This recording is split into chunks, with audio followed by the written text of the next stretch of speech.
Hey kids, welcome to section 4.2, addition rule for probability. Today I'm going to teach you how to find the probability of compound events using addition rules. So many problems involve finding the probability of two or more events. And if these two events are mutually exclusive, sometimes they're called disjoint, then they cannot occur at the same time.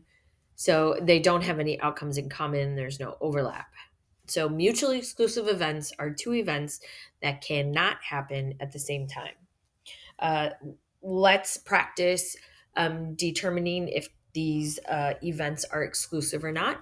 That'll allow us to apply the application rule. So, determine whether the two events are mutually exclusive. Explain your answer. Part A, randomly selecting a female student and randomly selecting a student who is also a junior.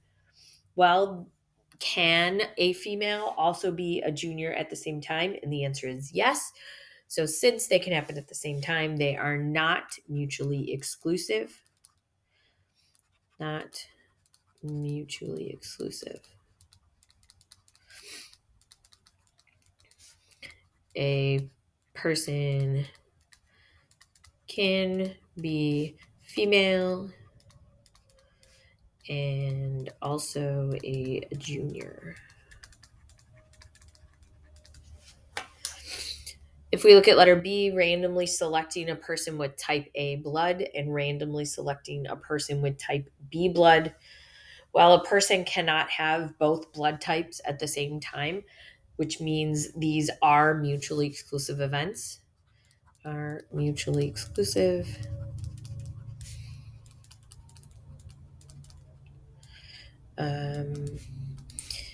You cannot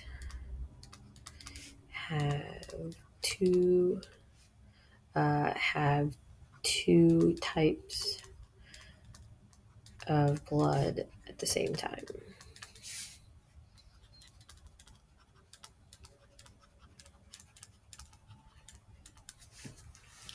Letter C, rolling a die and getting an odd number, rolling a die and getting a number less than 3. Well, these could happen at the same time. I could roll a 1, and a 1 is an odd number and is also a number less than 3. So these are not mutually exclusive because they can happen at the same time. You could roll a 1, which is odd and less than 3.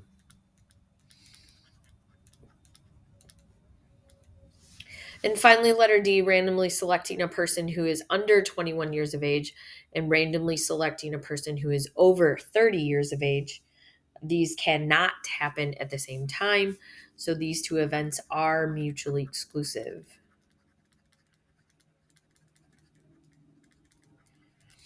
A person cannot be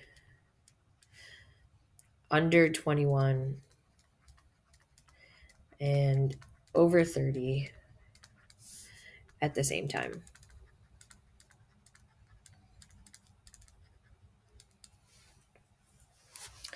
All right, the reason why we practiced mutually exclusive events is because when two events are mutually exclusive, we can calculate probabilities. So, looking at a deck of cards, determine which events are mutually exclusive and which events are not when a single card is drawn from a deck. Well, getting a king and getting a diamond. Can you get a king that's also a diamond? And the answer is yes. So these are not mutually exclusive. I cannot spell. Mutually exclusive. You can select a diamond that is also a king. Letter B, getting a 4 and getting a king. These cannot happen at the same time. There are no cards that are fours that are also kings. So these are mutually exclusive.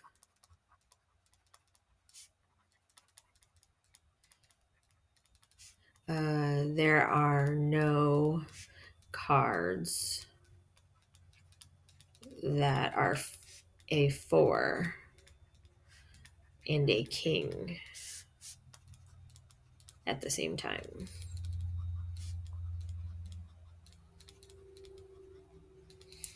Letter D, getting a face card and getting a club.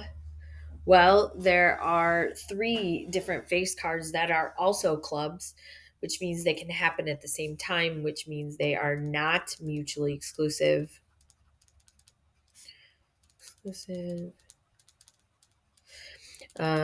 You can select a jack, king, or queen that is also a club. And finally, letter D, getting a face card and getting a 10. There are no face cards that are also a 10 at the same time, which means these two events are mutually exclusive.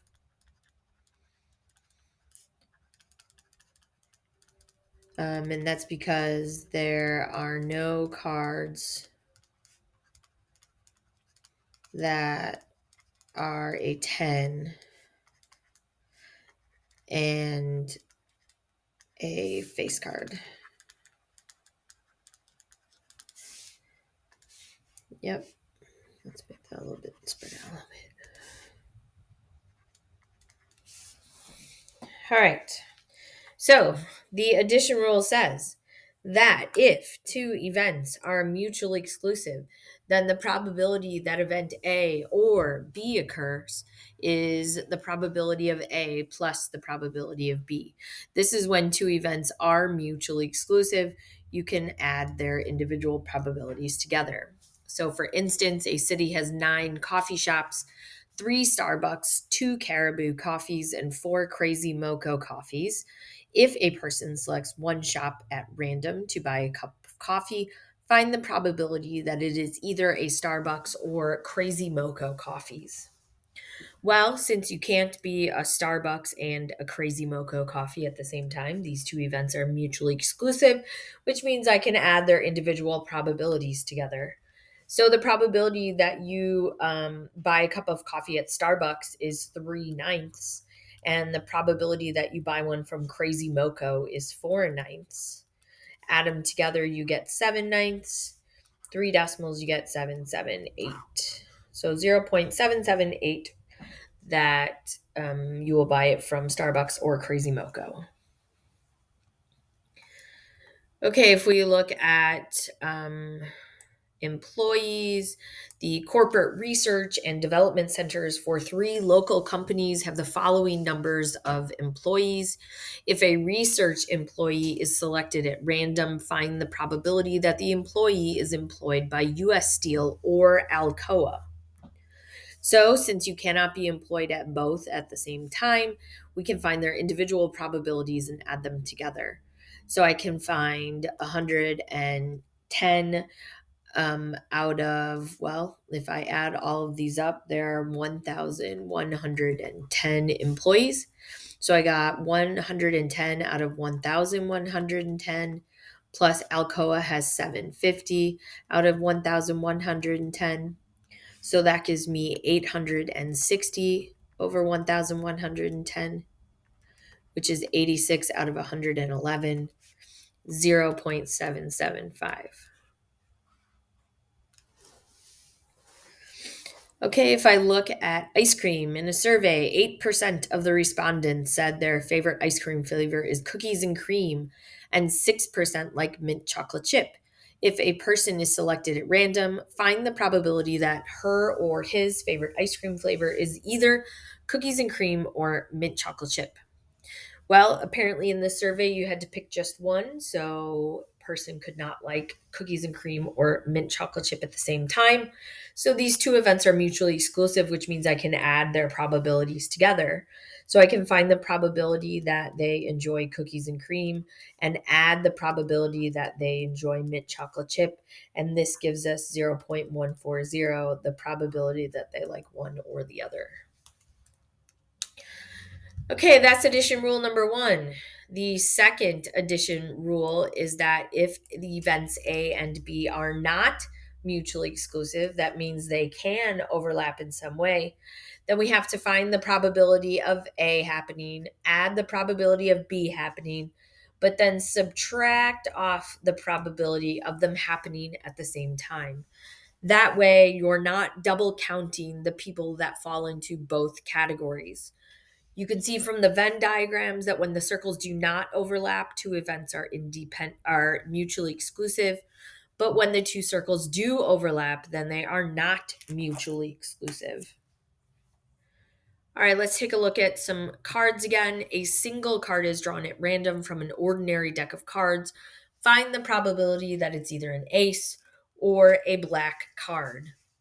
So according to the addition rule, the probability would be the probability of an ace plus the probability of a black card minus the probability that's an ace and a black card.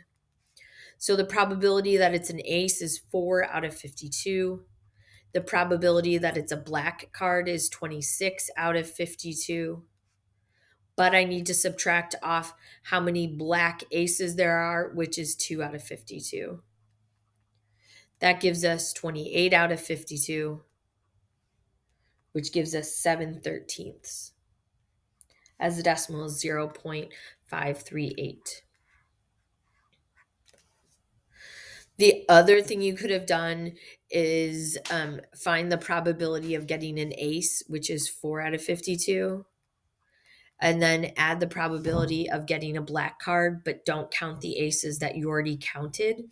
So that's why you would add 24 out of 52, and you still get 28 out of 52. So you can either use the formal formula or you can just imagine it. Okay, the next example, in a hospital unit, there are 8 nurses and 5 physicians. 7 nurses and 3 physicians are females. If a staff person is selected, find the probability that the subject is a nurse or a male. Well, I made the little chart for this. I put female and I put male, and then I put nurse and physician. And then I filled in the info and made myself a little chart.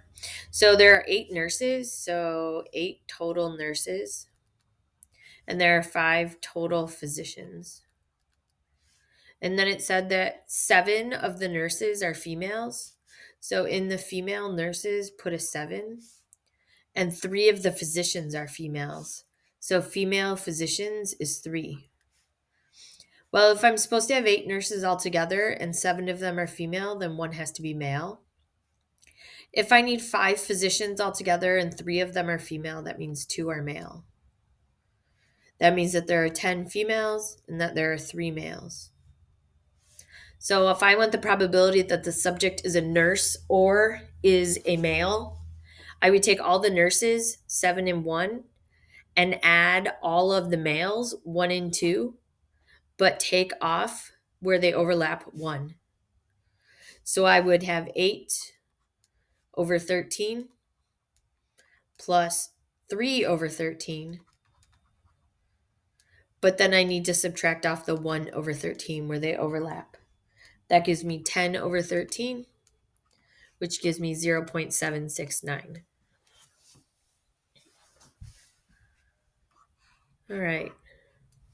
Last one on this page, on New Year's Eve, the probability of a person driving while intoxicated is 0.32. The probability of a person having a driving accident is 0.09. And the probability of a person having a driving accident while intoxicated is 0.06. What is the probability of a person driving while intoxicated or having a driving accident? So you can make another table again. You can say intoxicated or not. You can say accident or not. It says that 32% were intoxicated. So under intoxicated, I can put 0.32. The probability of a person having an accident is 0.09. And the probability of a person having an accident while intoxicated is 0.06.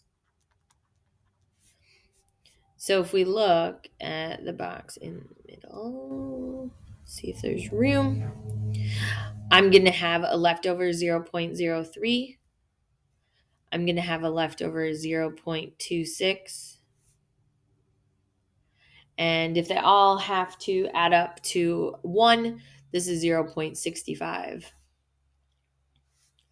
So the probability of driving while intoxicated or having a driving accident, it's going to be the 0.06 plus the 0.26 plus 0.03. And that's going to be 0.350. The other thing you could do is find the probability of not being intoxicated and not having an accident. And that's going to be everything else. So you could have also done 1 minus 0.65 and still gotten 0.350. All right, let's take a look at the application problem to finish it off. Assume that following an injury you received from playing your favorite sport, you obtain and read information on new pain medicines. In that information, you read a study that was conducted to test the side effects of 2 new pain medications. Use the following table to answer the questions and decide which, if any, of the 2 new pain medications you will use. So number 1 says how many subjects were in the study. Well, it tells you at the top that there were 192, 186, and 188. So 192 plus 186 plus 188, that gives you 566 subjects. Number 2, how long was the study? It says in the title that it was a 12-week clinical trial, so 12 weeks. Number 3, what were the variables under study? Well, we were looking at the type of pain reliever and their side effects.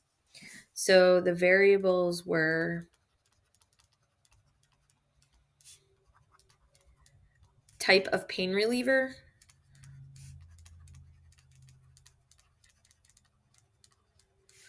and side effects.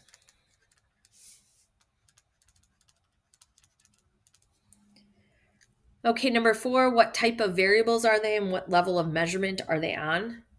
Well, both of the values, type of pain reliever and side effects, are descriptive words, and words are qualitative. Remember, the opposite is quantitative, which deals with numbers. And the category would be nominal, ordinal, interval, or ratio. And since we are just putting them into categories and not putting them in any kind of order, these are nominal levels of measurement. All right, so let's do some calculating. Are the numbers in the table exact figures? Well, we did an experiment. We collected data. Yes, these are exact figures. Yes, exact figures from data.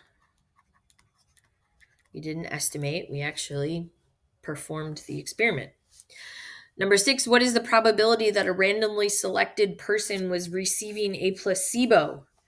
Well, if we look, there were 192 out of 566 people receiving the placebo. This reduces to 96 over 283, which is 0.339. Remember that 566 is from the previous page. Number 7, what is the probability that a person was receiving a placebo or drug? A. Well, the placebo was 192, drug A was 186. They're mutually exclusive events because you cannot have them at the same time. So we can say that it was 192 plus 186 over 566. That's 378 over 566. That's 189 over 283, which is 0.668. Then it says, are these mutually exclusive events? And yes, they are. You cannot be in both groups at the same time. So, yes, cannot be in both groups at the same time.